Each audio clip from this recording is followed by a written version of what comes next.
А почему, если светлые, настолько сильные, почему они не могут как-то вытащить сразу всех? Почему так?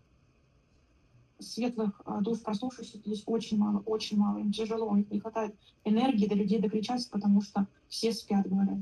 Большинство все ну, как бы прям спят, просыпаются, но по отношению с темными силами и спящими людьми все равно очень много спящих.